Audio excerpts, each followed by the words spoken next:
Imagine standing on the shore of the East River, looking across 400 meters of dark water toward an island that most New Yorkers have never heard of.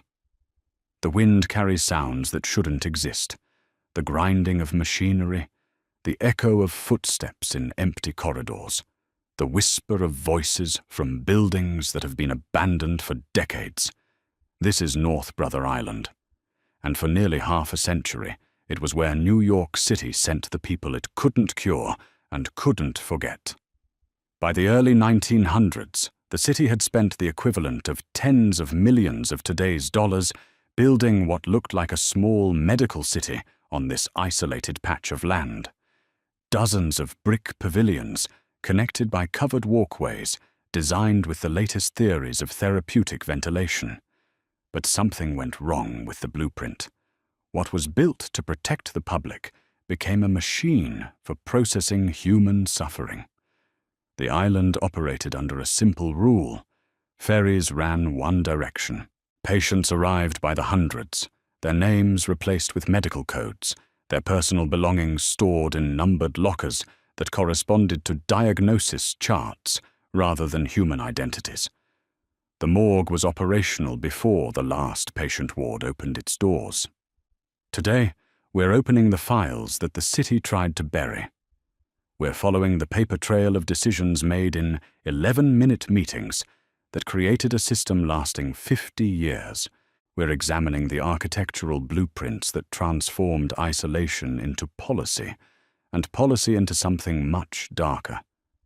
This is the story of what happens when efficiency replaces humanity, when medical care becomes administrative convenience, when an island designed to heal becomes a place where people simply disappear.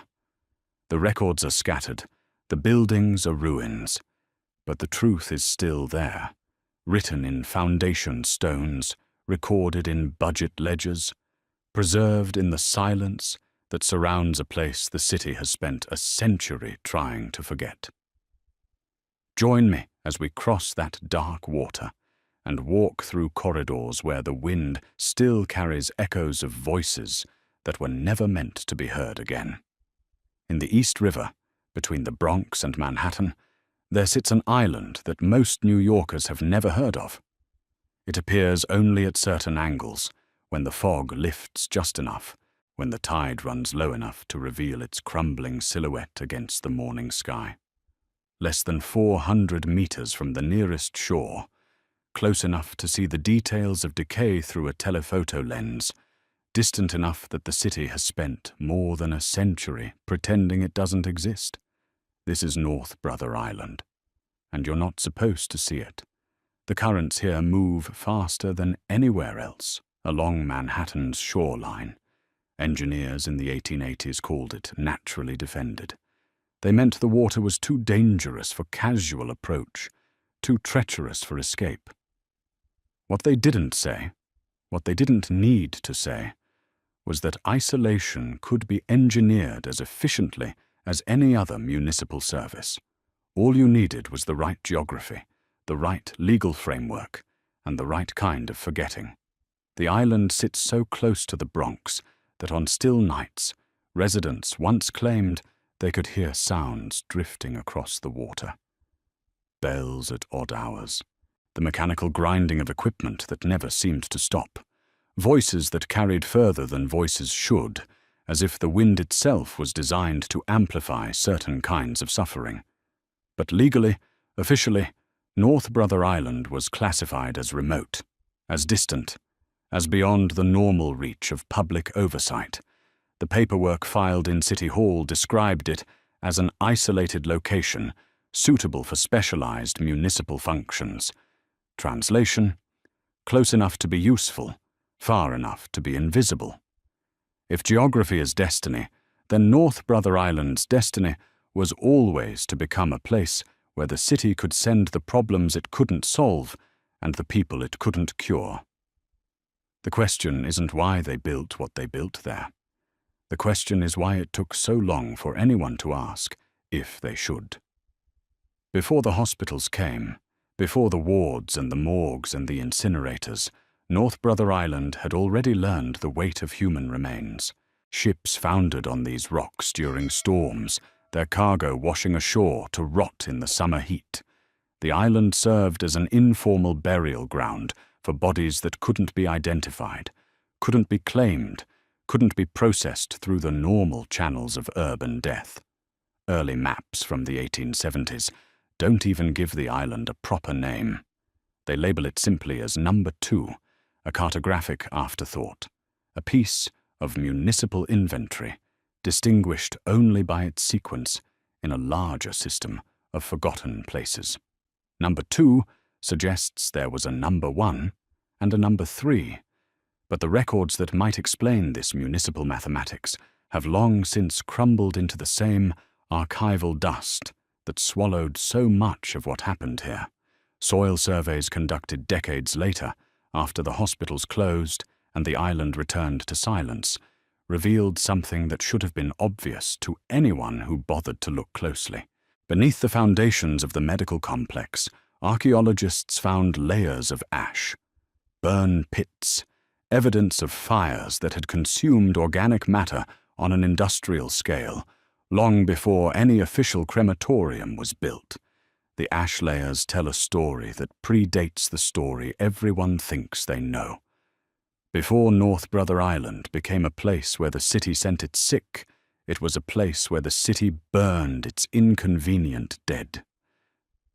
The transition from informal crematorium to official hospital wasn't evolution. It was simply a more efficient version of the same basic function. A place to make problems disappear. An unnamed place is easier to repurpose than to protect. When you don't have to explain what something used to be, you don't have to justify what you're turning it into. The bureaucrats who approved the island's transformation from burial ground to medical facility understood this implicitly. They didn't need to acknowledge the ash beneath the foundation stones, because officially, there was no foundation story to acknowledge. The logic was clean, municipal, efficient. Take a place that already specialized in handling the aftermath of human crisis and expand its mission to include the management of human crisis itself. The dead had always been easier to manage than the living, but with the right infrastructure, the right protocols, the right kind of professional distance, the living could be managed almost as efficiently as the dead. By the 1880s, New York City was learning the mathematics of epidemic disease. Yellow fever arrived in waves, predictable as tides, but far more devastating. Smallpox filled hospital wards beyond capacity, forcing doctors to stack patients in hallways, in storage rooms, in any space that could be cleared of other uses. The existing medical infrastructure wasn't designed for the scale of crisis that industrial urban life could generate. City health ledgers from this period reveal a bureaucratic horror that's almost harder to stomach than the medical horror it documented. Officials tracked bodies, not recoveries. They counted deaths with the precision of accountants and recorded survivals as statistical anomalies that complicated their projections. The ledgers read like shipping manifests: quantities received, quantities processed, quantities awaiting disposal. The patterns in the data told a story that doctors were slow to understand, but administrators grasped immediately. Mortality spikes didn't correlate with overcrowding. They correlated with heat waves, with periods when urban air grew thick and stagnant, when the normal circulation that carried disease away from densely populated areas simply stopped moving. Fresh air wasn't just medicine, it was the medicine. Ventilation could save lives more reliably than most drugs, more efficiently than most treatments, more cheaply than most interventions. The realization was both revolutionary and obvious. If moving air could prevent death, then the logical solution to urban epidemics was to move sick people to where the air moved freely. But there's a difference between understanding a solution and implementing it humanely. The science of ventilation was sound. The science of isolation was more complicated.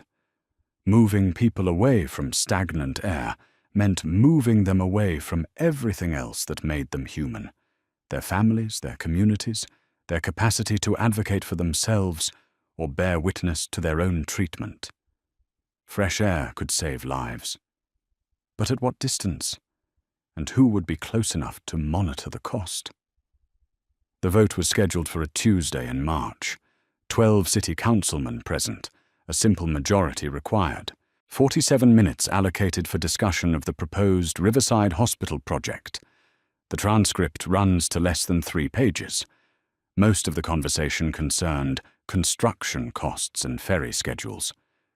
No one asked whether concentrating the city's most vulnerable population on an isolated island might create problems that efficient medical care couldn't solve. The proposal was presented as a public health necessity: centralized quarantine facilities to prevent the spread of infectious disease. The language was clinical, bureaucratic, designed to sound like common sense rather than social policy. No public hearings were scheduled because the matter was classified as an administrative decision rather than a legislative one. The land was already city-owned, acquired decades earlier through processes too complicated and too poorly documented for anyone to question. Councillor Davies raised a question about ongoing operating costs. The Health Commissioner assured him that quarantine facilities were by definition temporary. Patients would either recover and return to the city, or they would die and eliminate the need for further care. Either way, the costs would be self-limiting.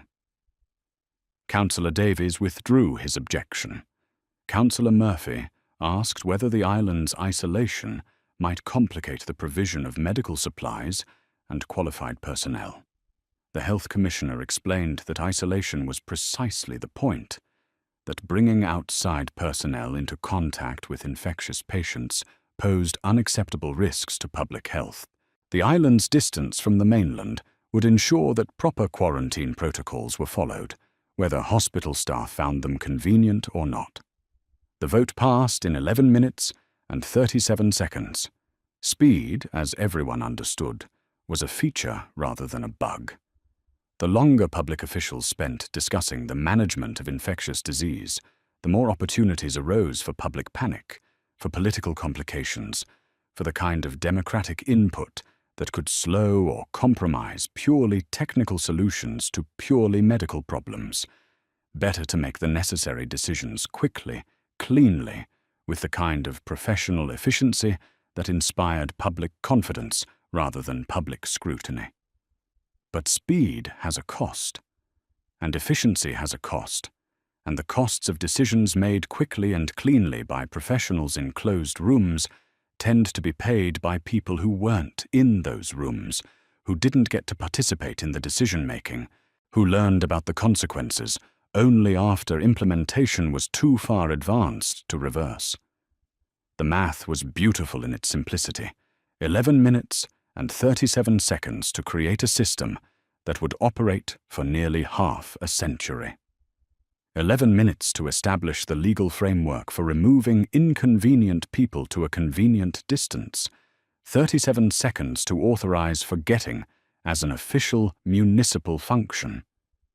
But efficiency can mutate, and the things we build to solve temporary problems have a way of discovering their own permanence. Construction began before the ground thawed. February 1885. Crews ferrying materials across water, too rough for safe passage, too urgent for safe scheduling. The first foundation stones were laid while ice still clung to the shoreline, while the East River ran dark and fast with the runoff of an unusually brutal winter.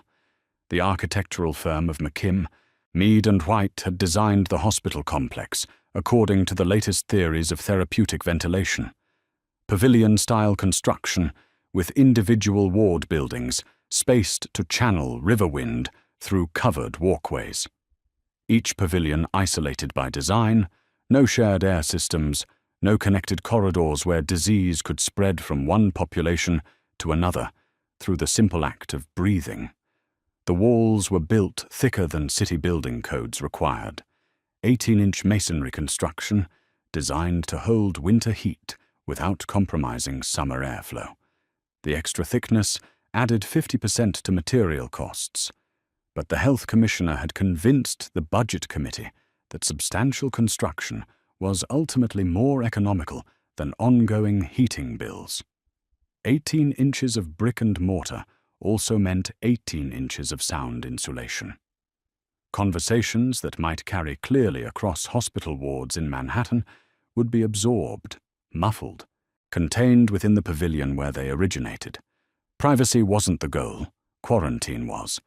But isolation has acoustic properties that are harder to reverse than anyone initially calculated. The roof lines were designed to catch wind and funnel it downward through carefully positioned windows and vents. Each pavilion functioned as a kind of architectural lung, constantly breathing river air through its chambers, constantly exchanging the exhalations of the sick for the clean atmosphere that surrounded the island. From an engineering perspective, it was elegant. From a human perspective, it was something else entirely. The space between pavilions was precisely calculated, close enough to allow for efficient movement of personnel and supplies, distant enough to prevent airborne transmission of disease from one building to another. 28 feet of open courtyard between structures, 28 feet of exposure to weather, to wind, to the elements that made therapeutic ventilation possible and routine medical care extraordinarily difficult. Isolation was the cure. But isolation, once institutionalized, has a way of spreading beyond its original targets. The distance between pavilions meant distance between patients and their caregivers. The absence of connecting corridors meant that staff movements were constantly exposed to weather, constantly interrupted by rain and snow and wind that made precision medical care nearly impossible during winter months. The cure began to modify the behavior it was supposed to improve. Isolation was supposed to prevent the spread of disease, but it also prevented the kind of close monitoring that effective medical care requires. Ventilation was supposed to promote healing, but it also promoted a kind of institutional detachment, physical, emotional, professional, that made healing more difficult to recognize and more difficult to achieve. But the pavilions were beautiful. Photographs from opening day show clean lines, fresh mortar, windows that caught the morning light and threw it back toward the mainland like signals from another world. The architectural press praised the complex as an exemplar of humanitarian design, a model for the therapeutic management of infectious disease that other cities would inevitably adopt and adapt. What the photographs didn't capture, what the architectural press didn't anticipate, was the way isolation designed as medicine could evolve into isolation implemented as policy, the way buildings designed to facilitate healing could be repurposed to facilitate forgetting. Cures, as it turned out, could mutate faster than diseases. The first ferry loaded patients before dawn on a Tuesday in October. 17 souls, their names already replaced in the intake logs with numerical codes that identified medical condition, but preserved no other biographical information. The paperwork classified them as cases rather than people. Case 1847, A through Case 1847, Q. Medical problems to be solved rather than human beings to be treated. The crossing took 11 minutes in calm water. Nearly 20 when the East River ran rough with tidal currents and seasonal weather.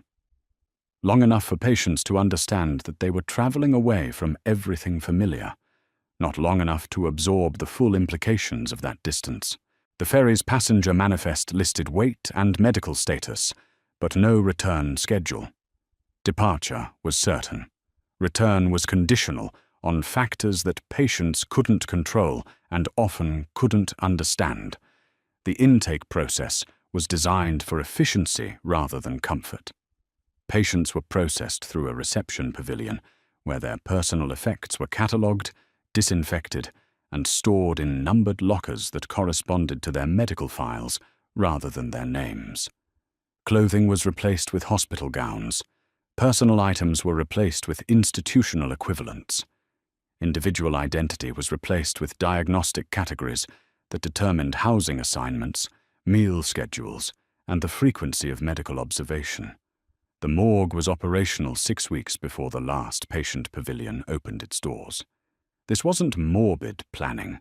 It was realistic planning, based on mortality statistics that hospital administrators understood better than anyone cared to acknowledge publicly. The dead require different infrastructure than the living, different logistics, different legal protocols. Better to have capacity available than to improvise solutions during moments of crisis.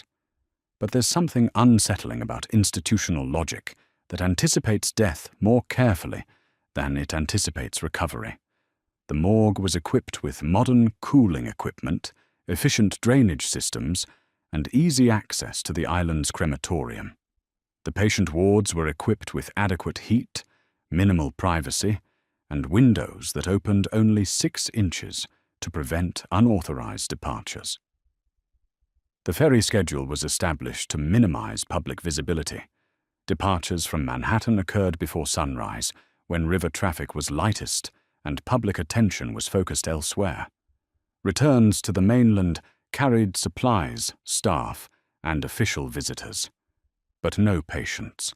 The single-direction flow wasn't accidental. It was designed to ensure that quarantine protocols remained inviolate regardless of patient preferences or family pressure. By the end of its first month of operation, Riverside Hospital had processed 43 patients and recorded 11 deaths. The mortality rate was higher than comparable facilities in Manhattan, but administrators attributed the difference to the severity of cases. The island received patients whose conditions were too advanced for treatment in conventional hospitals, too dangerous for care in populated areas. The statistics were accurate but incomplete. Mortality rates measured one kind of institutional success, but ignored others. They tracked the conversion of medical problems into medical solutions, but didn't account for the human costs of solutions that required the complete severing of social connections, the total abandonment of personal agency, the indefinite suspension of individual rights in favor of public health imperatives. The machine was running smoothly, efficiently, exactly as designed. It processed infectious disease with the same reliability that other municipal systems processed sewage or collected garbage. Input, transformation, output. Cases arrived by ferry, underwent medical intervention in controlled conditions, and either recovered enough to justify release or died in circumstances that posed no risk to public health. But machines designed to process problems have a tendency to expand their definition of what constitutes a problem, and the island's isolation, so effective at containing infectious disease, proved equally effective at containing questions about how those diseases were being treated, how long treatment was taking, and what happened to patients whose medical problems proved more complex than their initial diagnoses suggested. The machine was running, but no one was monitoring its operational parameters. No one was asking whether efficiency and effectiveness were the same thing. No one was calculating the difference between solving problems and simply making them invisible. And invisibility, once achieved, tends to become its own institutional imperative. Daily life on the island settled into rhythms that had less to do with healing than with containment. The morning bell rang at 5:30, not because patients needed to wake at 5:30, but because the ferry schedule required that breakfast be served, medications distributed, and ward rounds completed before the supply boat arrived at 8:15. The island's clock was synchronized to the mainland's convenience rather than to any therapeutic schedule that might optimize patient recovery. The pavilion system that looked so rational in architectural drawings created a maze of inefficiency in practice. Nurses walked exterior paths between buildings in all weather, carrying medical supplies through rain and snow and wind that turned routine care into an endurance test. Winter rounds required 40 minutes to complete tasks that would take 12 minutes in a conventional hospital. Summer rounds meant carrying medications and equipment through heat that degraded drugs and exhausted personnel before they reached patients who needed precisely calibrated care. The average nursing shift lasted 14 hours and 23 minutes, not because the work required that much time, but because the island's isolation made normal shift changes impossible. Staff lived on site for weeks at a stretch, accumulating overtime at rates that made the hospital one of the highest-paying medical facilities in the city. But high pay came at the cost of professional isolation that mirrored patient isolation. Nurses experienced the same severing of social connections, the same suspension of normal life rhythms, the same gradual institutional amnesia that affected everyone who spent extended time on North Brother Island. Exhaustion became structural rather than circumstantial.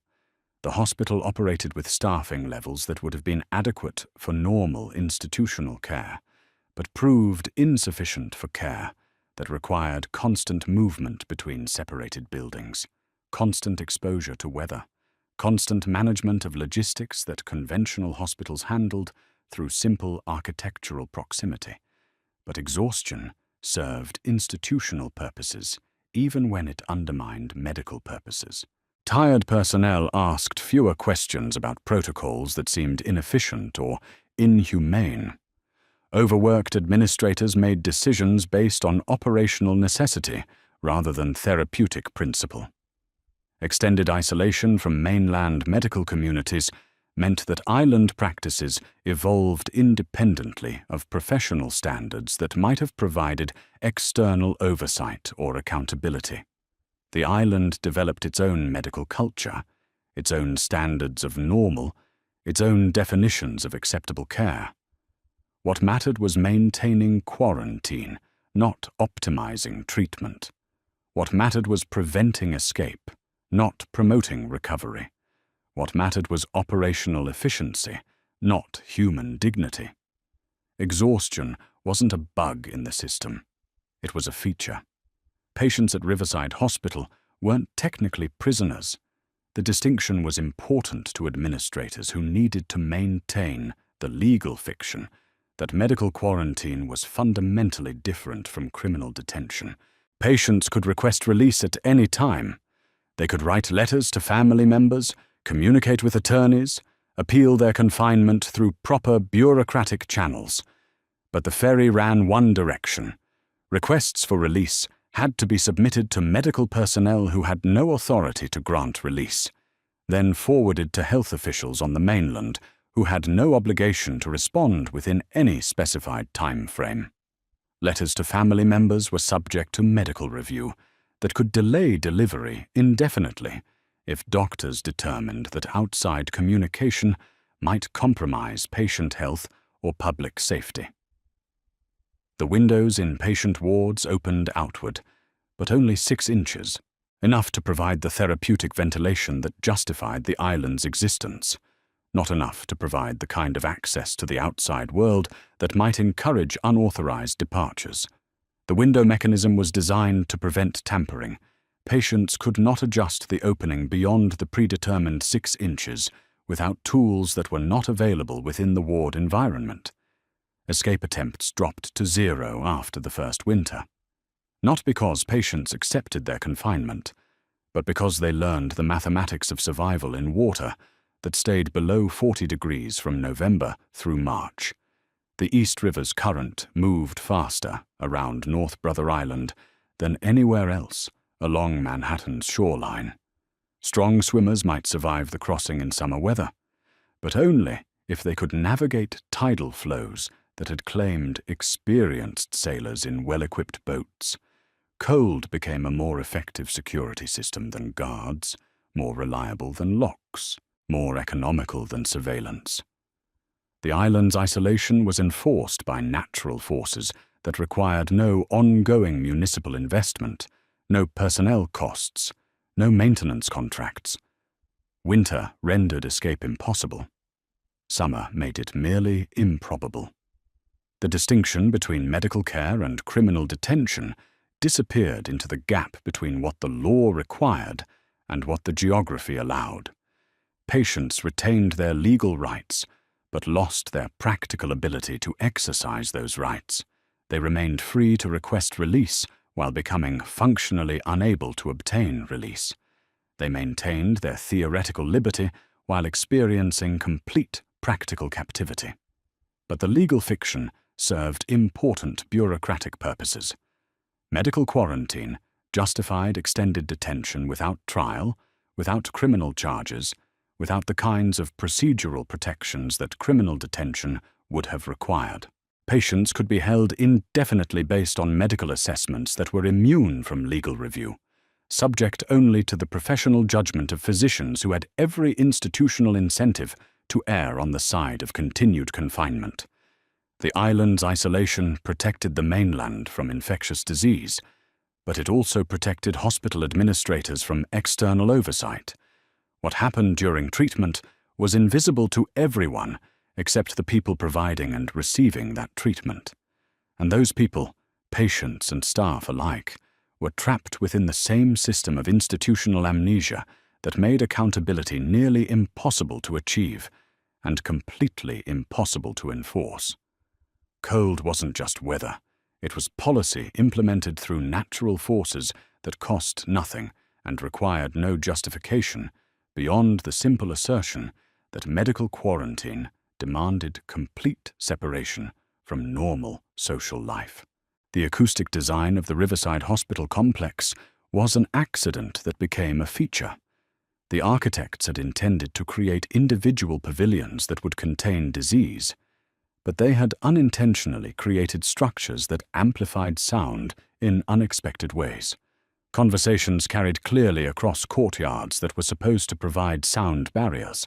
Mechanical noises, the wheels of gurneys, the operation of medical equipment, the opening and closing of heavy doors echoed between buildings and gained resonance that made routine hospital sounds unnaturally prominent in the island's atmosphere. Patients reported hearing things before they saw them. Deaths announced themselves through sound, the specific rhythm of equipment being turned off, the particular footsteps of personnel who dealt with deceased patients, the mechanical grinding of the crematorium that operated regardless of weather conditions or time of day. The island soundscape became a form of inadvertent communication that hospital staff couldn't control, and patients couldn't ignore. The crematorium ran continuously because the alternative, storing deceased patients until weather permitted ferry transport to mainland morgues, posed health risks that quarantine protocols couldn't tolerate. But continuous operation meant that the sound of institutional death became part of the island's daily background, as routine as meal bells or shift changes, as normal as the wind that carried smoke and ash across the courtyards where recovering patients took supervised walks. Sound carried further on the island than it should have, distorted by wind patterns and architectural acoustics that turned whispered conversations into audible fragments that could be overheard 3 pavilions away. Privacy became impossible when patient rooms were positioned to maximize airflow rather than to minimize sound transmission. Medical consultations, administrative discussions, personal conversations all became part of a collective auditory experience that made individual privacy nearly impossible to maintain. The acoustic transparency of the hospital complex meant that patients knew more about their medical situations than administrators intended. They overheard discussions about mortality rates, about budget constraints, about personnel shortages that affected the quality of care they could expect to receive. They learned about discharge decisions before those decisions were communicated to them officially. They heard their own prognoses being discussed in clinical language that reduced their individual circumstances to statistical probabilities and administrative challenges. But sound was also surveillance. Patients couldn't move through the complex without generating acoustic signatures that could be monitored by personnel who might be hundreds of feet away, but whose hearing had adapted to the island's unusual acoustic environment. Unauthorized movement, agitated behavior, medical emergencies, all announced themselves through sound patterns that experienced staff could interpret from a distance. The island developed its own acoustic culture, its own interpretation of institutional meaning embedded in mechanical noise and human voices that carried further than they should have. Silence became suspicious. Normal conversation became impossible. Privacy became a luxury that quarantine protocols couldn't accommodate. Sound wasn't communication. It was evidence. Evidence of compliance, of medical emergency, of administrative efficiency, of institutional control that operated through inadvertent transparency rather than deliberate oversight. Everyone heard everything, but no one was responsible for what they heard or how they responded to what they heard. The island's soundscape became a form of collective witness that made individual accountability nearly impossible to establish and completely impossible to enforce. Hospital staff didn't just work on North Brother Island. They lived there, trapped by the same quarantine protocols that confined patients, but without the legal protections that medical treatment theoretically provided. Orderlies, cooks, laundresses, maintenance personnel, all resided on site for weeks at a stretch to prevent the kind of daily contact with the mainland population that might compromise the island's function as an infectious disease containment facility. The staff quarters were located downwind from the patient pavilions, close enough to provide rapid response to medical emergencies, but far enough to maintain the psychological distance that institutional efficiency required. Personnel lived in dormitory-style housing that provided basic comfort, but no privacy, adequate heat, but minimal personal space, sufficient food, but no choice about meal times or menu options. The laundry operation never stopped. Industrial washing machines ran 24 hours a day, processing bedding and clothing and medical equipment that was contaminated with diseases that conventional cleaning couldn't eliminate. Everything that came into contact with patients had to be either sterilized through high-temperature washing or destroyed through incineration. There was no middle ground, no partial cleaning that might be adequate for normal institutional use, but insufficient for quarantine protocols. Linen weight tripled during epidemic outbreaks, not because patients needed more bedding, but because contamination protocols required that all fabric materials be changed more frequently, washed at higher temperatures, and subjected to chemical treatments that degraded textile fibers and required constant replacement. The island's supply budget allocated more money for linens than for medical equipment, more resources for laundry operations than for patient nutrition. The incineration facility operated independently of the crematorium, burning contaminated materials that couldn't be safely transported to mainland disposal facilities. Clothing, bedding, medical supplies, food waste, anything that might carry infectious agents was reduced to ash that could be disposed of without risk. The incinerator ran continuously, producing a column of smoke that was visible from the Bronx shoreline and served as a constant reminder of the island's function as a processing facility for materials too dangerous for normal urban waste management systems. Staff members adapted to institutional life that was both more isolated and more transparent than normal employment. They lived under constant medical observation, subject to the same health monitoring that patients received, but without the legal protections that medical treatment supposedly provided. They worked under conditions that prioritized infectious disease control over worker safety, institutional efficiency over individual well-being. The personnel turnover rate approached 60% annually, not because working conditions were technically dangerous, Quarantine protocols protected staff from disease exposure, but because extended isolation from normal social life proved psychologically unsustainable for most people. High turnover meant constant training costs, constant adjustment to new personnel, constant institutional amnesia as experienced staff left and took their accumulated knowledge with them. Nothing left the island clean, not materials, not equipment, and not people.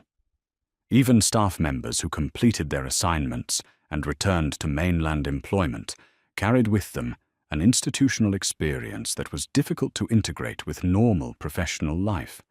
They had seen medical care reduced to containment, individual treatment replaced with population management, therapeutic optimism displaced by administrative efficiency.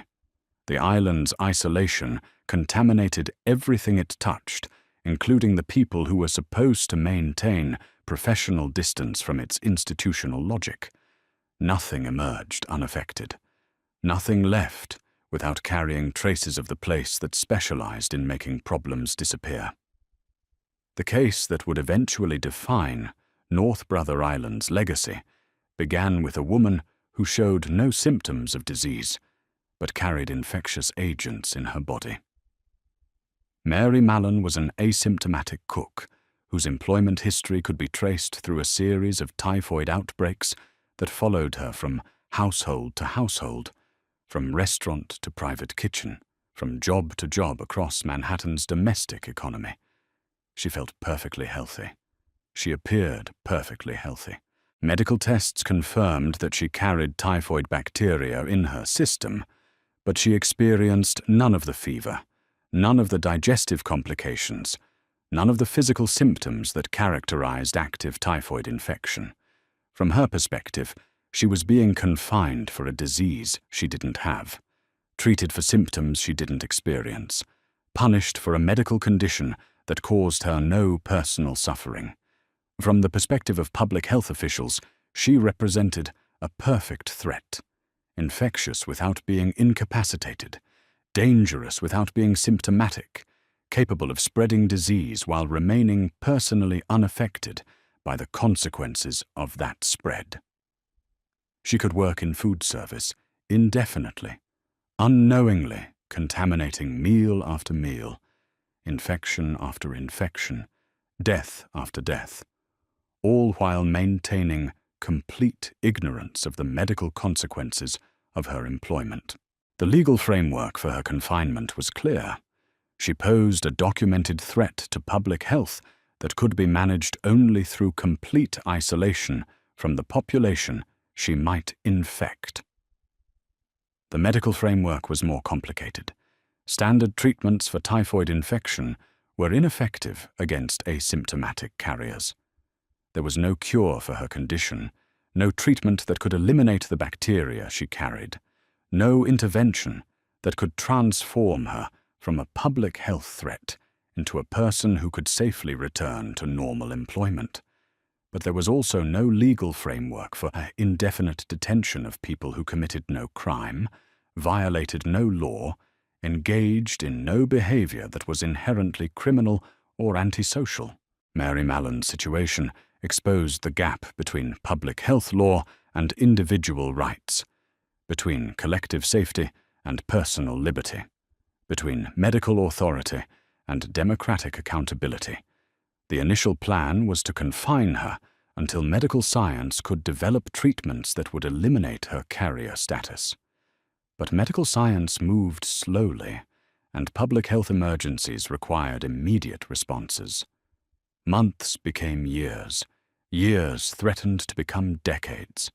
The temporary medical intervention transformed into permanent social exile without anyone making a deliberate decision to abandon hope for her eventual release.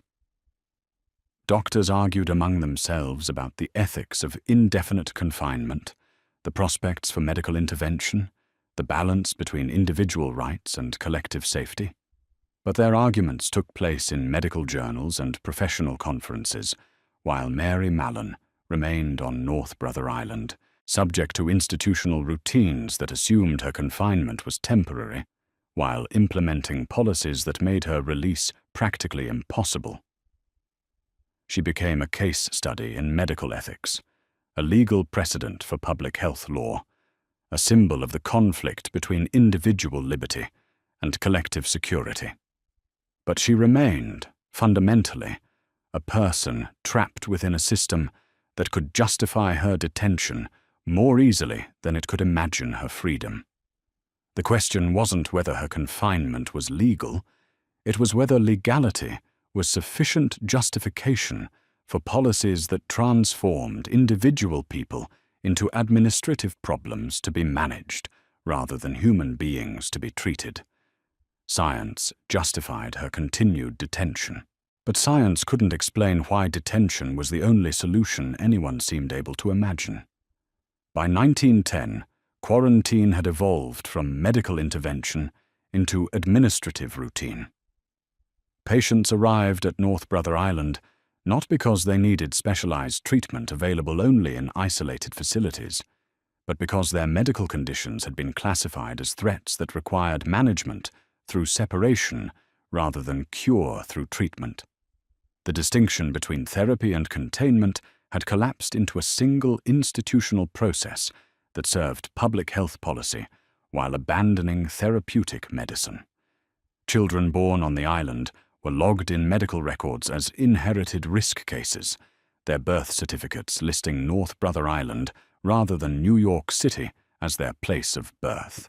The bureaucratic classification system couldn't accommodate the possibility that children born to quarantined parents might not themselves require quarantine, so it defaulted to the safer administrative assumption that risk was hereditary and isolation was the appropriate preventive measure. The birth certificate designation created legal complications that lasted far longer than medical ones.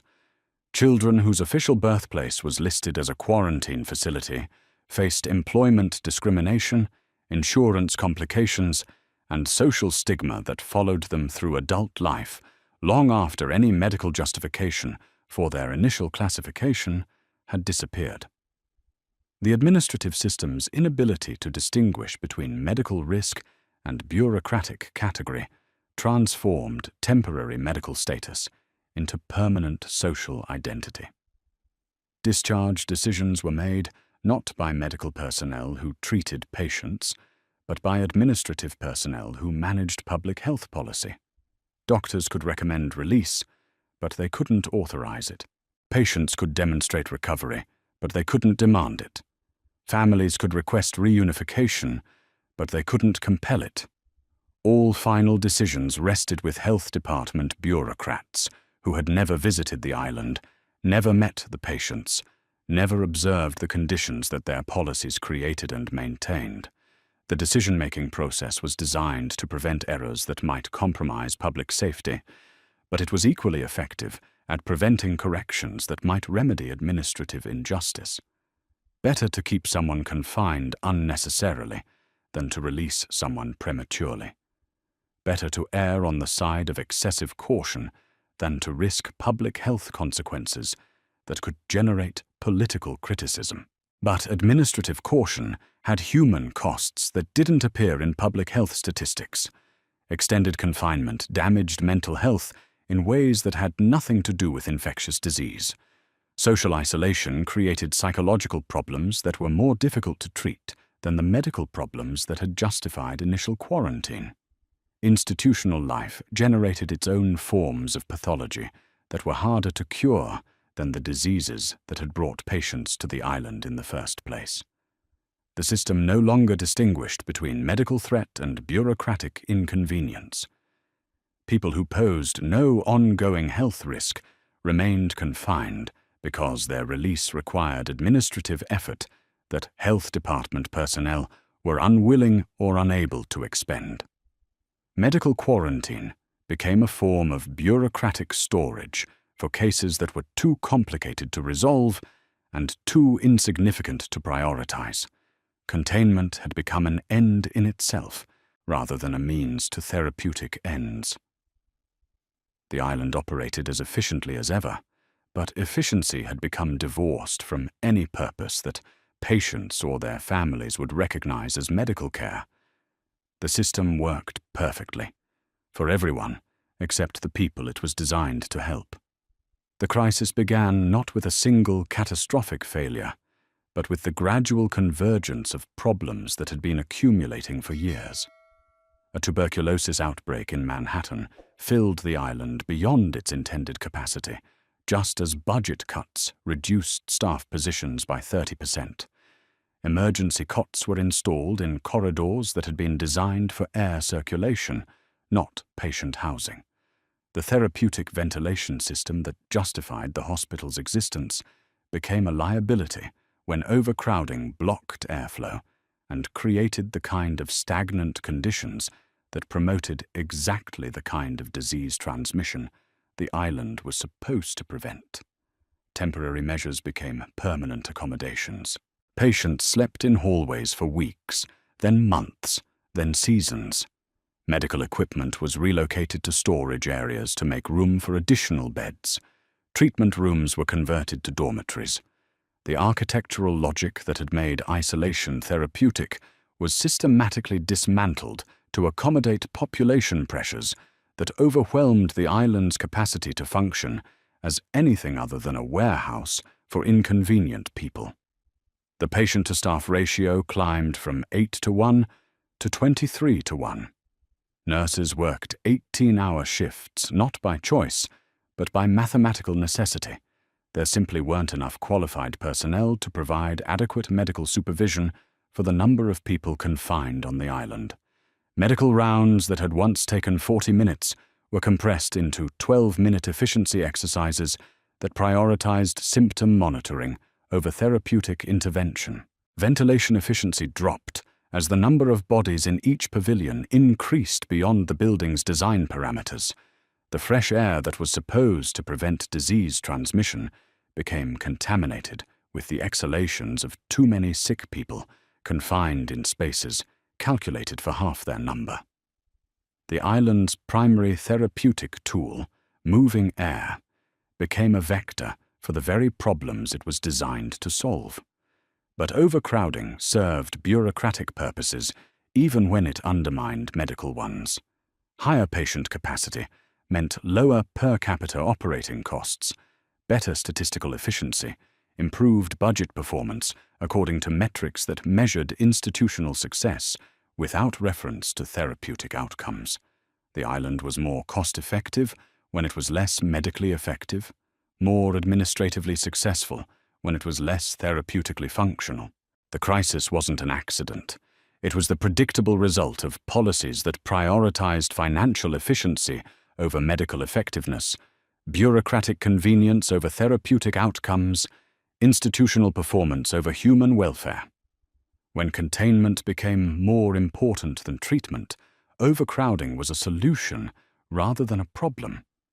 Airflow, the foundation of the island's medical justification, became a liability that no one wanted to acknowledge and everyone had to manage.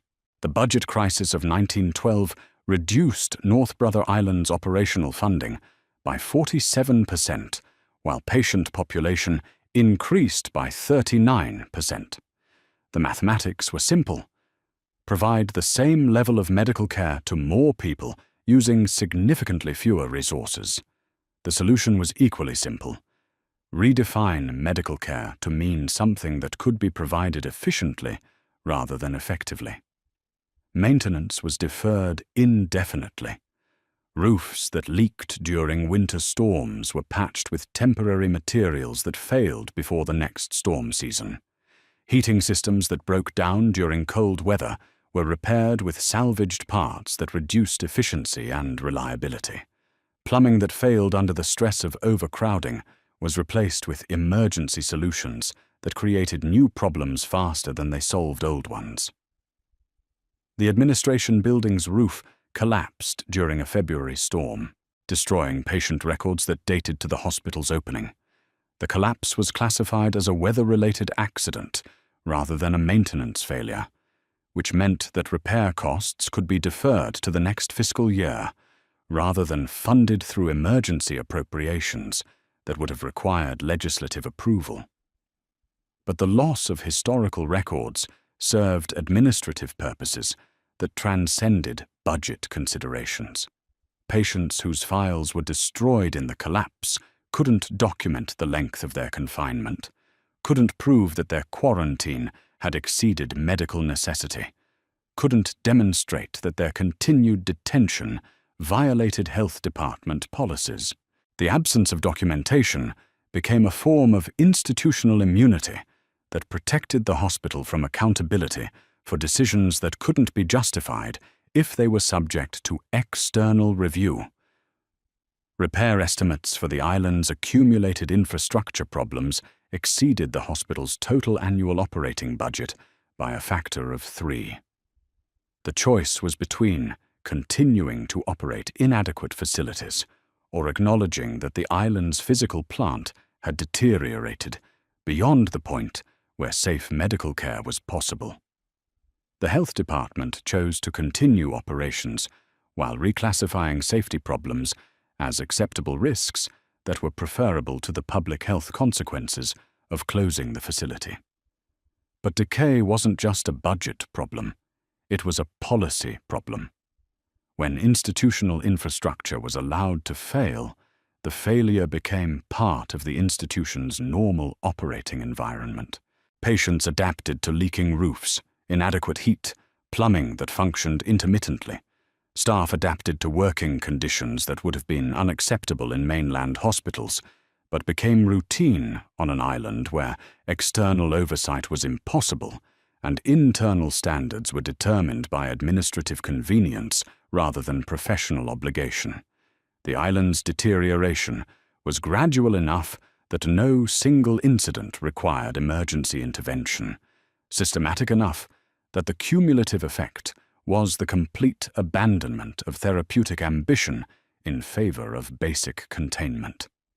Keeping people alive became more important than helping them recover. Maintaining quarantine became more important than providing medical care. Decay wasn't a failure of the system. It was a feature of the system, a natural consequence of policies that prioritized isolation over intervention, containment over cure, administrative efficiency over human dignity. The storm arrived without warning on a Tuesday night in January, carrying winds that exceeded 80 miles per hour and generating waves that made ferry transport impossible for 3 consecutive days. North Brother Island was cut off from the mainland during the most brutal cold snap in 20 years, with temperatures that dropped below zero and stayed there for 72 hours. The island's coal supplies, calculated to last through normal winter weather with regular resupply deliveries, were exhausted by the second day of the emergency. Hospital personnel had to choose between heating patient wards and heating staff quarters, between maintaining medical equipment at functional temperatures and keeping administrative offices warm enough for record-keeping activities. They chose to prioritize patient areas, which meant that administrative functions ceased while medical functions continued under increasingly primitive conditions. Patient records couldn't be updated because ink froze in office areas that were allowed to drop below freezing. Medical consultations were conducted in wards that were marginally warmer but still cold enough that breath was visible, that medical instruments required warming before use, that intravenous medications had to be thawed before administration. But the cold affected more than operational efficiency. It affected institutional morale in ways that had permanent consequences for the hospital's capacity to function as a medical facility. Staff members who had accepted extended isolation as a professional obligation began to question their commitment to an institution that couldn't provide basic safety during weather emergencies. Patients who had cooperated with quarantine protocols as medical necessities began to understand their confinement as abandonment that placed administrative convenience above human survival. The temperature inside patient wards dropped to 34 degrees on Thursday morning. Patients were issued additional blankets, but additional blankets couldn't compensate for heating systems that had been designed for normal winter weather. not emergency conditions that lasted longer than fuel supplies could sustain. Some patients developed frostbite symptoms. Others experienced respiratory complications that were directly attributable to prolonged exposure to freezing temperatures. But the most severe casualties were psychological rather than physical. Patients and staff alike experienced the island's isolation not as therapeutic distance, but as existential abandonment.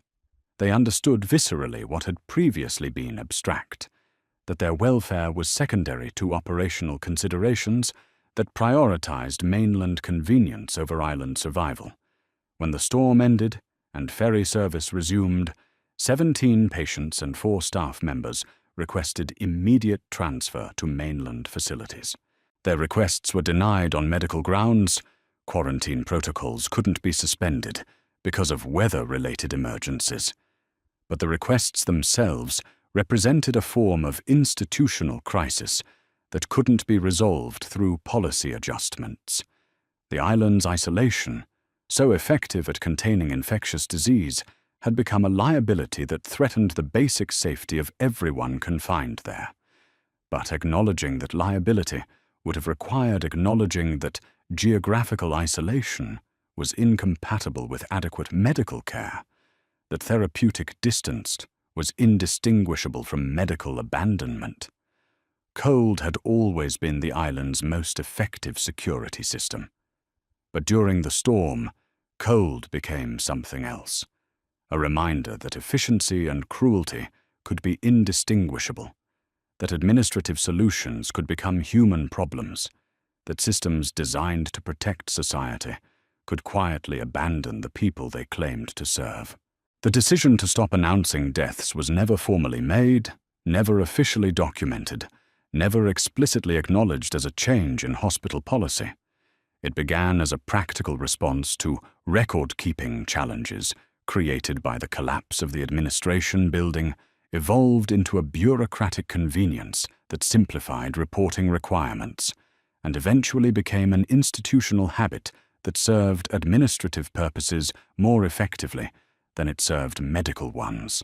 Patient deaths were still recorded in medical files that were maintained by ward personnel, but those deaths were no longer reported to mainland health authorities with the frequency and detail that had characterized earlier periods of the hospital's operation.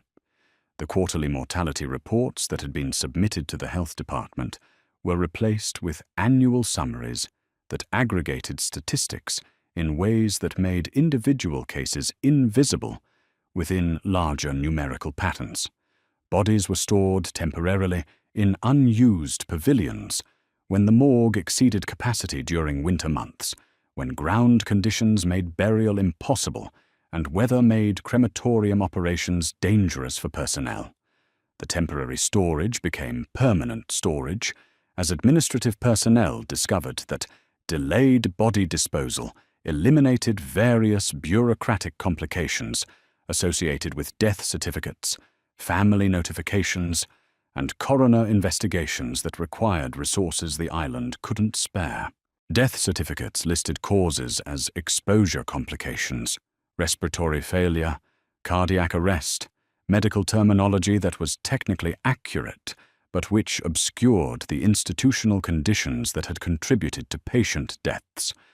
A patient who died of pneumonia after sleeping in an unheated corridor during a winter storm was officially recorded as a respiratory failure, not as a victim of inadequate housing policies that prioritized overcrowding over basic safety. But the language served institutional purposes that transcended medical accuracy. Generic causes of death couldn't be traced to specific policy failures, specific resource shortages, specific decisions that had prioritized administrative convenience over therapeutic intervention. The deaths became statistical rather than individual, medical rather than institutional, inevitable rather than preventable. The silence surrounding patient deaths extended beyond official documentation to informal communication between island personnel and mainland administrators. Staff members learned that detailed reporting of death circumstances generated bureaucratic complications that affected budget allocations, personnel evaluations, and policy reviews that could result in operational changes that made their work more difficult. Silence became a form of institutional self-protection that served administrative efficiency while undermining the therapeutic mission that justified the hospital's existence. What couldn't be officially acknowledged couldn't be officially investigated. What couldn't be investigated couldn't be corrected. What couldn't be corrected became normal, acceptable, routine.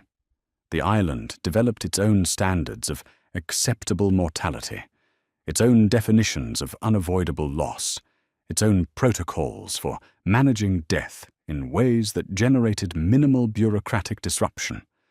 Patient deaths became part of the institutional machinery, processed as efficiently as medical supplies or personnel schedules, absorbed into administrative routines that prioritized operational continuity over therapeutic accountability. Death wasn't a failure of the system. It was evidence that the system was working exactly as designed, efficiently converting human problems into administrative solutions that required no ongoing mainland attention or concern. Language wasn't communication. It was camouflage, concealing institutional reality behind medical terminology that made accountability impossible to establish and responsibility impossible to assign. The first journalist arrived unannounced on a Thursday morning in March, having hired a private boat to circumvent the ferry system that controlled access to North Brother Island. His presence created an immediate crisis for hospital administrators who had operated for decades under the assumption that the island's isolation provided natural protection from external scrutiny. The reporter's investigation revealed patient confinements that had lasted years longer than medical conditions warranted, had continued decades after treatments became available that could have eliminated health risks that justified quarantine. He found patients whose original diagnoses were no longer medically relevant, but whose release had been prevented by administrative complications that were easier to maintain than to resolve. The newspaper series that resulted from his investigation used inflammatory language that probably distorted the complexity of medical and administrative challenges faced by island personnel, but which accurately described living conditions that had deteriorated far below standards that would have been acceptable in any mainland medical facility. The coverage was sensationalistic, but the underlying institutional reality was worse than sensationalism could adequately capture. Public reaction was immediate and overwhelming. Letters to elected officials demanded investigation of health department policies that had allowed indefinite detention of people who posed no ongoing threat to public safety. Editorial coverage in competing newspapers expanded the investigation beyond North Brother Island to examine quarantine policies throughout the municipal health system. But official response was measured, bureaucratic, calculated to minimize political damage while avoiding substantive policy changes that might compromise public health infrastructure during future emergencies. Health department officials cited patient privacy concerns that prevented detailed public discussion of individual cases, emphasized ongoing medical supervision that ensured appropriate care for all confined individuals, and deflected criticism by attributing institutional problems to budget constraints beyond health department control. The crisis was managed through familiar bureaucratic techniques, official investigations that moved slowly enough to exhaust public attention, policy reviews that recommended administrative adjustments rather than fundamental changes, personnel reassignments that suggested accountability while preserving institutional continuity. But the damage to institutional secrecy was permanent and irreversible. Public awareness of North Brother Island's existence meant that future operations would be subject to external attention that had been absent during the hospital's first 3 decades of operation. Journalists, advocacy organizations, and elected officials now knew where the island was, how to reach it, and what kinds of institutional problems might be concealed behind medical justifications for extended quarantine.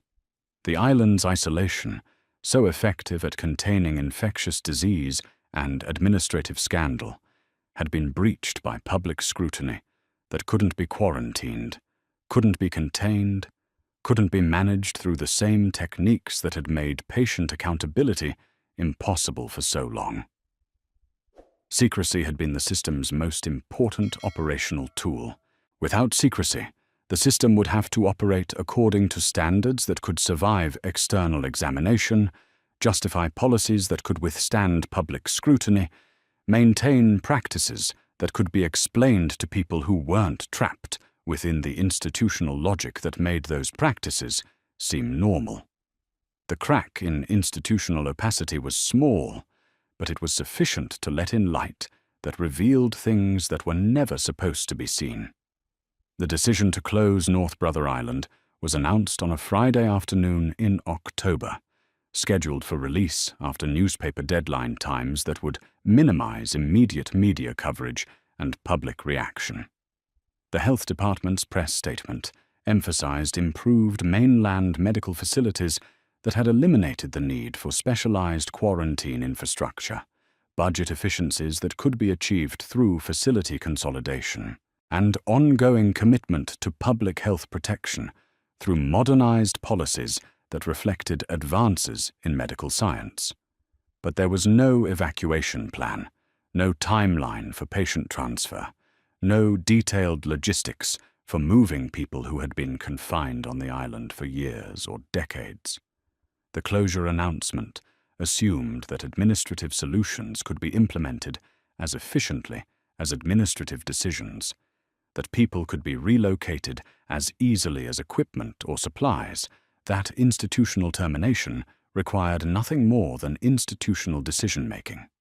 Some patients were deemed unmovable, not because their medical conditions required specialized care available only on North Brother Island, but because mainland facilities were unwilling to accept responsibility for people whose institutional histories were too complicated to integrate with normal hospital operations.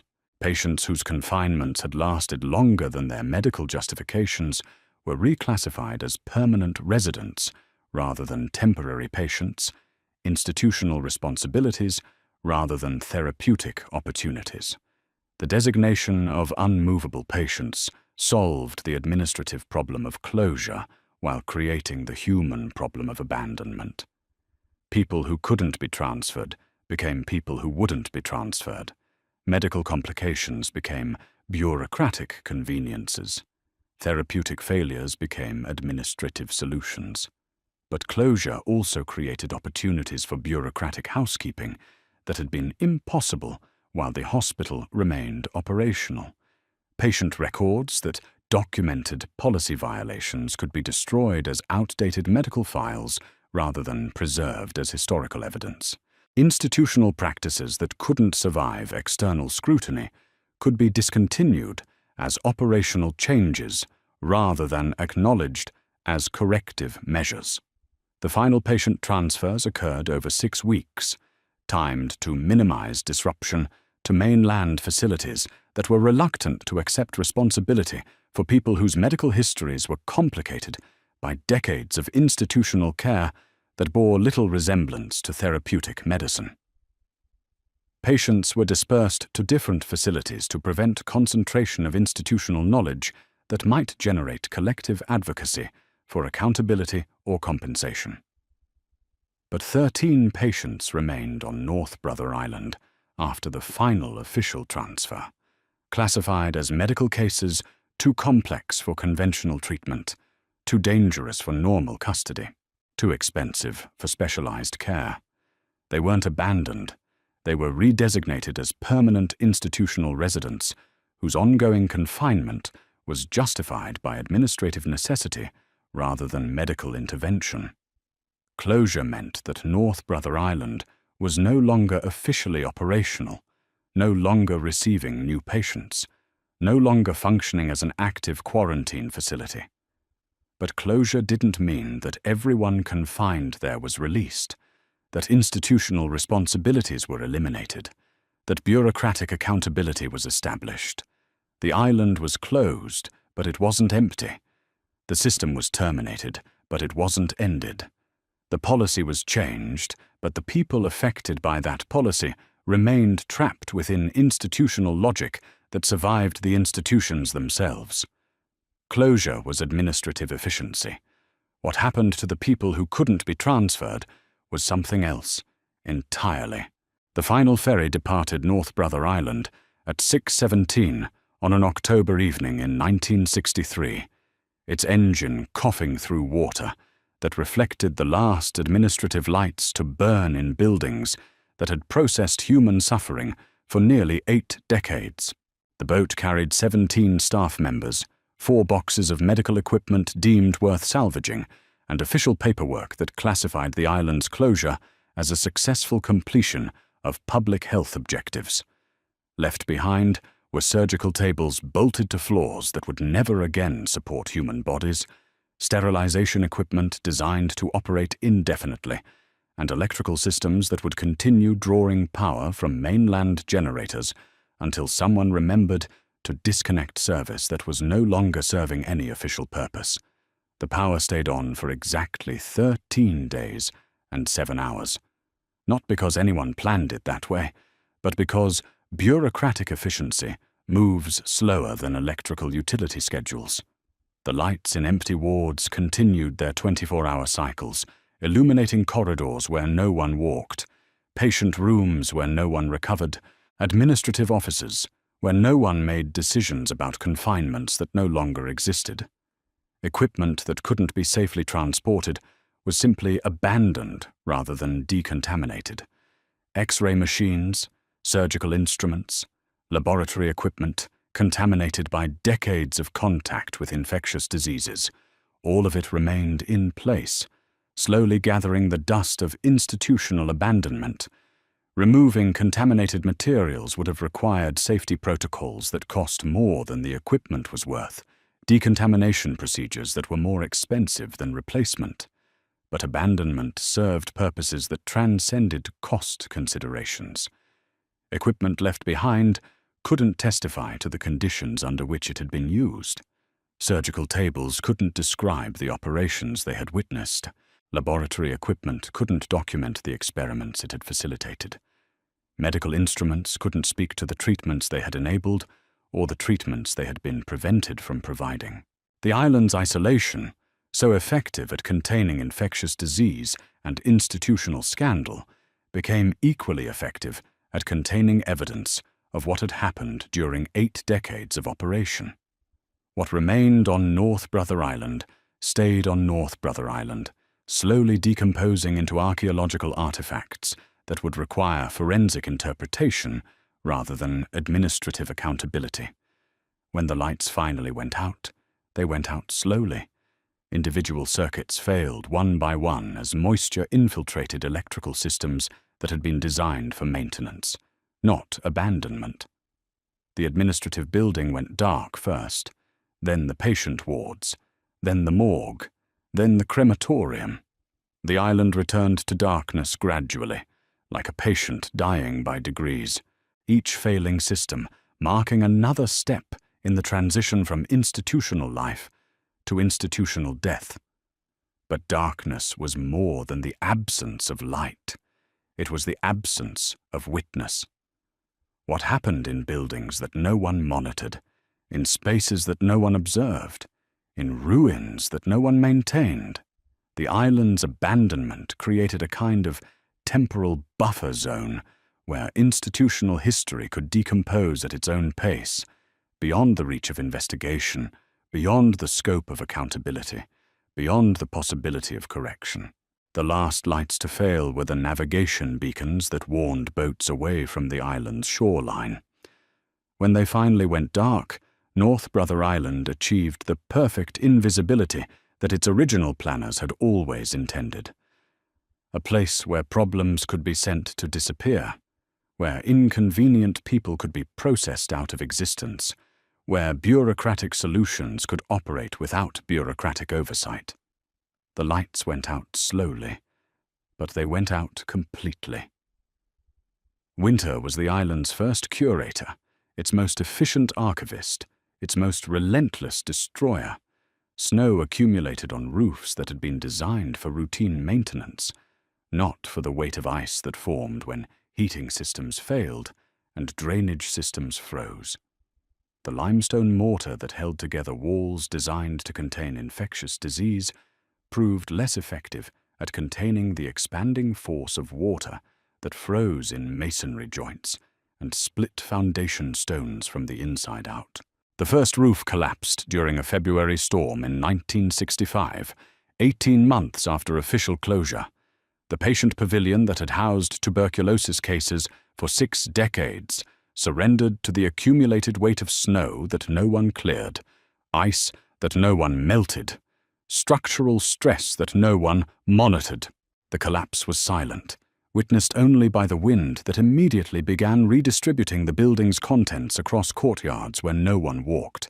Salt air from the East River corroded metal fixtures with patience that exceeded institutional memory. Door hinges that had operated smoothly for decades seized within seasons of abandonment. Window mechanisms designed to provide therapeutic ventilation rusted into positions that transformed healing architecture into something that looked increasingly like ruins of a civilization that had forgotten why it had built what it had built. Structural failure was gradual, then sudden. Buildings that had seemed permanent while they housed people revealed themselves to be temporary when they housed only weather. The physical plant that had seemed so substantial during operation proved surprisingly fragile during abandonment, as if institutional purpose had been providing structural support that materials alone couldn't sustain. But decay served historical purposes that preservation couldn't have accomplished. Roofs that collapsed revealed building techniques that documented construction periods, architectural modifications that traced policy changes, structural damage that testified to the kind of institutional stress that maintenance records had never acknowledged. The island became its own archaeological site, generating evidence through destruction rather than preservation. Every failing beam exposed construction shortcuts that had saved money during building phases. Every collapsed wall revealed modifications that had prioritized efficiency over safety. Every structural failure documented the institutional priorities that had shaped physical spaces where people had lived and died for the better part of a century. Weather was conducting an audit that human investigators had never been allowed to perform. Wind and rain and freezing temperatures were examining the island's infrastructure with the kind of systematic thoroughness that bureaucratic oversight had always avoided. The elements were asking questions about construction quality, structural integrity, and institutional planning that administrators had never wanted answered. Nature was deconstructing North Brother Island with the same methodical patience that bureaucracy had used to construct it. The audit was proceeding without reference to official timelines, budget constraints, or political considerations. Weather didn't care about institutional reputation or administrative convenience. The elements were conducting an investigation that couldn't be controlled, couldn't be managed, couldn't be stopped.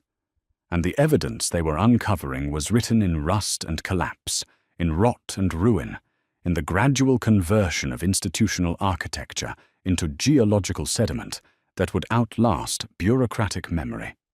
Nature was writing the final report, and the conclusions were becoming visible to anyone willing to look at the evidence that weather was methodically exposing. The rats arrived like an occupying army, systematic and overwhelming, moving in from the mainland during the winter months when food sources became scarce and abandoned buildings provided shelter that couldn't be found in the natural environment. They established colonies in the walls of patient wards, nested in the space between floors and ceilings, created tunnel networks that connected basement storage areas to kitchen facilities to administrative offices. The rodent population exploded without natural predators, without human intervention, without any of the environmental controls that had once kept pest populations within manageable limits. Within 18 months of closure, the island supported an estimated population of more than 50,000 rats, concentrated in buildings that provided optimal nesting conditions and access to food sources that had been abandoned when closure occurred more rapidly than anyone had planned. But the rats were more than a pest problem. They were a demolition crew, systematically undermining the structural integrity of buildings that had already been weakened by deferred maintenance and weather damage. They gnawed through electrical wiring, consumed insulation materials, created openings in walls and floors that accelerated the infiltration of moisture and accelerated the process of institutional decay. Rodent damage was impossible to contain because containment required ongoing human intervention that the island's abandonment had eliminated. The rats could move freely through buildings that had once been secured, access areas that had once been restricted, occupy spaces that had been designed to exclude unauthorized presence. The island's security, so effective at containing human beings, was useless against an invasion that operated according to different principles of movement and occupation. Rats didn't respect quarantine boundaries, didn't acknowledge administrative authority, didn't recognize the legal frameworks that had once governed access to institutional spaces. They were writing their own rules for institutional space that had been abandoned by the people who had created the original rules. The island was being repurposed according to rodent logic rather than human logic, converted to serve functions that bore no relationship to the therapeutic or administrative purposes that had justified its original construction. But rats also served an important transitional function between institutional abandonment and natural reclamation. They prepared buildings for plant invasion by creating openings that allowed seeds to infiltrate interior spaces. They distributed organic matter that would eventually decompose into soil that could support vegetation. They accelerated the conversion of institutional architecture into biological habitat. The rats were performing a kind of environmental remediation, transforming spaces that had been designed to exclude natural processes into spaces that could support natural processes. They were converting institutional infrastructure into ecological infrastructure, administrative spaces into biological spaces, human architecture into animal habitat. The island was learning new purposes that served the needs of creatures who had never been consulted about its original purposes, who had never been subject to the policies that had governed its operation, who were now determining its future according to principles that had nothing to do with medical care or public health administration. Within 5 years of official closure, North Brother Island had earned a new name among the urban explorers who began to discover its existence. They called it Rat Island, and the name stuck with the kind of informal authority that official designations had never possessed. The first urban explorers arrived by kayak on a spring morning in 1968, drawn by rumors of abandoned buildings that were rumored to contain medical equipment, historical artifacts, architectural features that had been preserved by accidental abandonment rather than deliberate conservation. They were looking for adventure, for photographic opportunities, for the kind of institutional ruins that provided glimpses into historical periods that were rapidly disappearing from urban landscapes. What they found was more disturbing than adventurous. Patient wards where beds remained positioned exactly as they had been during the final days of operation, as if residents had simply vanished rather than being transferred to other facilities. Medical equipment covered with dust that hadn't been disturbed for years, arranged in configurations that suggested ongoing use rather than orderly closure.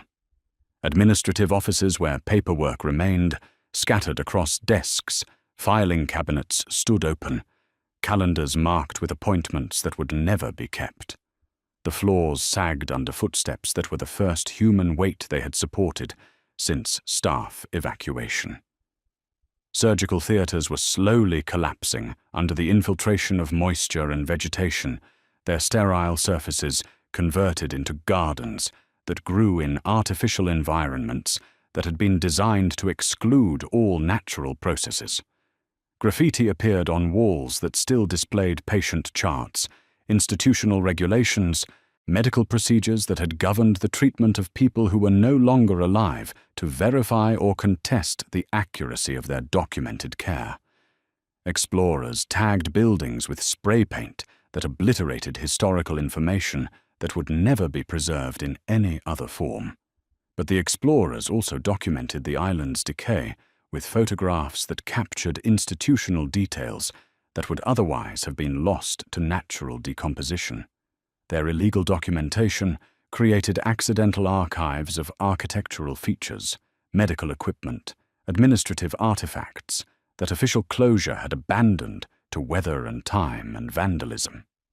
The exploration became its own form of archaeology, recovering information that had been left behind by administrative processes that prioritized efficient closure over historical preservation. Urban explorers were collecting evidence that bureaucrats had abandoned, documenting institutional reality that official records had never acknowledged. But exploration was also destruction. Every visit accelerated the decay that weather had initiated. Foot traffic wore away floors that had been weakened by moisture. Souvenir collection removed artifacts that might have provided evidence for future investigators. Vandalism destroyed documents and equipment that contained information about institutional practices that would never be formally investigated. The island was being simultaneously preserved and destroyed by the same informal documentation process. Photographs captured details that would otherwise be lost, but the act of photography required access that accelerated the physical destruction of what was being photographed. Memory was competing with decay, and decay was winning. The race was between historical documentation and natural decomposition, between informal preservation and institutional abandonment, between human curiosity and environmental destruction. The explorers were trying to salvage evidence of institutional history that official processes had already written off as too complicated, too expensive, too politically dangerous to preserve. They were conducting unauthorized research in ruins that had been created by authorized abandonment. But the evidence they were collecting raised questions that no one was authorized to investigate, documented conditions that no one was empowered to explain, preserved information that challenged narratives that had never been officially questioned. The historians arrived decades after the explorers, armed with research methodologies that treated the island as an archaeological site rather than an abandoned facility. They brought ground-penetrating radar that could map building foundations obscured by vegetation, archival research that could reconstruct institutional operations from scattered documentary evidence, and statistical analysis that could extract patterns from data that had been deliberately fragmented to prevent exactly this kind of systematic investigation. The accounting was complicated by institutional practices that had been designed to prevent accounting. Patient records had been destroyed during closure as routine administrative housekeeping rather than preserved as historical documentation. Financial records had been dispersed among different bureaucratic agencies that had no incentive to maintain comprehensive files about facilities that were no longer operational. Personnel records had been classified as confidential information that couldn't be accessed for historical research. But historians developed techniques for reconstructing institutional operations from indirect evidence that administrators hadn't thought to conceal or destroy. Construction contracts revealed building specifications that documented the kind of care facilities were designed to provide. Budget allocations revealed priorities that hadn't been explicitly acknowledged in policy documents. Personnel records revealed staffing patterns that contradicted official claims about the level of medical supervision provided to confined patients. The inflation-adjusted cost of North Brother Island's construction and operation exceeded $60 million in contemporary currency. The facility had processed more than 15,000 patients during its operational lifetime. The average length of confinement was 8 months and 12 days. But averages concealed individual cases where confinement had lasted decades, where medical justifications had expired years before release was authorized, where administrative convenience had transformed temporary medical intervention into permanent social exile. Historians calculated mortality rates that were 37% higher than comparable mainland facilities, adjusted for the severity of medical conditions that had justified island confinement. They documented systematic understaffing that had made adequate medical supervision impossible during most periods of the facility's operation. They identified budget practices that had prioritized operational efficiency over therapeutic effectiveness, administrative convenience over patient welfare. But the most significant discovery was institutional amnesia that appeared to be deliberate rather than accidental. No formal apology had ever been issued for policies that had violated medical ethics, legal standards, and basic human rights. No compensation had ever been provided to patients whose confinements had exceeded medical necessity. No acknowledgement had ever been made that institutional practices had caused unnecessary suffering that could have been prevented through different policy choices. The accounting revealed systematic abandonment that had begun long before physical abandonment of the island itself. Patients had been abandoned by policies that prioritized containment over treatment. Staff had been abandoned by administrators who provided inadequate resources for therapeutic care. Families had been abandoned by legal frameworks that prevented oversight of institutional practices that operated beyond public accountability. But the accounting also revealed that abandonment had been profitable, efficient, politically convenient for municipal authorities who had needed solutions to public health problems but hadn't wanted to invest in solutions that respected the rights and dignity of the people who posed those problems. The final verdict was written in foundation stones that were slowly sinking into the earth, in patient records that had been destroyed to prevent exactly this kind of historical review, in the silence that surrounded a place where the city had once sent 15,000 people who had never returned to tell their stories. From the shoreline of the Bronx, North Brother Island appears as a green smudge against the East River, barely distinguishable from the other small islands that interrupt the waterway between Manhattan and the mainland. Ferry service ended 4 decades ago. Official access remains prohibited. The island exists in a kind of legal limbo, city property that serves no city function, municipal land that provides no municipal service. But the restrictions that keep visitors away also preserve what remains of institutional ruins that might otherwise be demolished, developed, or converted to purposes that would eliminate the archaeological evidence that historians are still trying to interpret. The island's isolation, originally designed to facilitate institutional operations that required secrecy, now serves to protect historical evidence that challenges official narratives about those operations. Signs warn boaters away from shoreline that's described as environmentally sensitive, rather than historically significant. The environmental designation is accurate. The island now supports wildlife populations that have adapted to habitat created by the intersection of human ruins and natural reclamation. But environmental protection also serves to maintain the institutional invisibility that has always characterized North Brother Island's relationship to the city that owns it. Visitors who violate access restrictions report structures that are gradually disappearing into vegetation that grows through walls designed to exclude natural infiltration, roofs that have collapsed into rooms where nature is conducting experiments in post-institutional ecology.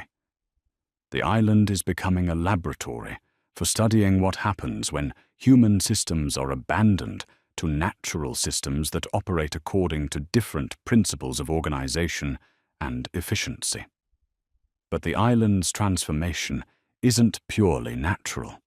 It's the product of institutional decisions that shaped its abandonment as deliberately as they had shaped its operation. The choice to abandon rather than demolish, to restrict rather than develop, to forget rather than memorialize, all represent policy decisions that continue to determine how the island's history can be accessed, understood, and remembered. The view from the shoreline reveals nothing of the institutional operations that once made North Brother Island a processing center for human problems that the city couldn't solve and didn't want to acknowledge. The distance that once protected municipal authorities from accountability for institutional practices now protects historical ruins from investigation that might reveal the full scope of what happened during 8 decades of operations that were designed to be invisible. But the island remains visible from the shore, close enough that its existence can't be denied, distant enough that its significance can continue to be ignored. The physical proximity that made quarantine operations logistically feasible also makes historical amnesia logistically difficult to maintain. The island is still there, still accessible to anyone with a boat, and sufficient curiosity to violate access restrictions that protect institutional secrets more effectively than they protect environmental resources. The verdict rendered by 40 years of abandonment is visible in ruins that testify to the gap between institutional intentions and institutional outcomes, between therapeutic design and administrative reality, between public health policy and human rights protection. The evidence is written in collapsed buildings that document construction shortcuts, in scattered documents that reveal budget priorities, in the silence that surrounds a place where accountability was always considered less important than efficiency. The island worked exactly as it was designed to work, efficiently, invisibly, permanently. It solved problems by making them disappear, provided solutions by removing the people who posed problems from environments where their presence was inconvenient. The system was successful according to criteria that measured administrative effectiveness rather than human welfare, bureaucratic efficiency rather than therapeutic outcomes. But the island's success created its own historical problem. What happens when efficient systems for making problems disappear are themselves abandoned? What happens when institutional secrecy is breached by historical investigation? What happens when places designed to facilitate forgetting become sites that demand remembering? North Brother Island proves that systems designed to protect society can quietly abandon humanity without anyone noticing until the abandonment becomes archaeological evidence that can't be suppressed or explained away. The horror isn't what happened there. It's how efficiently it was justified, documented, and forgotten. The island's legacy is written in foundation stones that are slowly disappearing into the earth, in patient records that were destroyed to prevent historical accountability, in the institutional amnesia that treats systematic violations of human dignity as acceptable costs of administrative efficiency. The verdict is still being written by weather that continues to deconstruct buildings designed to process human suffering, by vegetation that grows through ruins of institutions that operated beyond the reach of accountability. The final truth is simple and devastating. When control replaces care, isolation becomes permanent. Even after the doors close, even after the lights go out, even after the people responsible for institutional operations have moved on to other positions where they can implement the same solutions to different problems.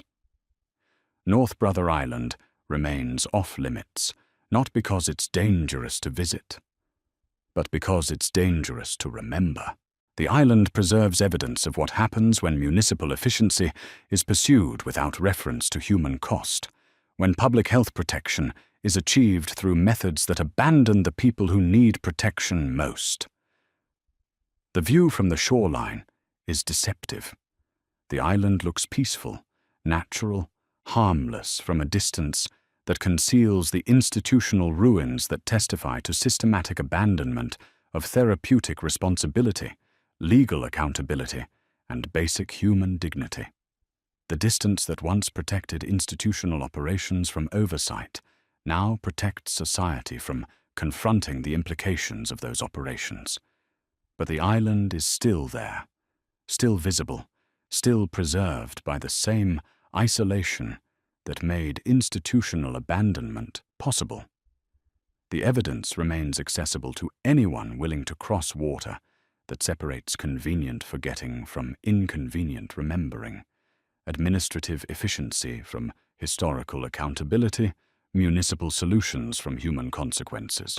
The verdict is written in ruins that refuse to disappear completely, in documents that survived bureaucratic housekeeping, in the silence that surrounds a place where 15,000 people learned the difference between medical care and administrative control, between therapeutic intervention and bureaucratic convenience, between public health protection and institutional abandonment. When control replaces care, isolation becomes permanent. The lesson remains visible from the shoreline for anyone willing to look across 400 meters of dark water toward an island that most people have never heard of, but everyone should remember. The truth is still there, slowly sinking into the earth, gradually disappearing into vegetation, but not yet completely lost to the kind of institutional forgetting that made North Brother Island possible in the first place.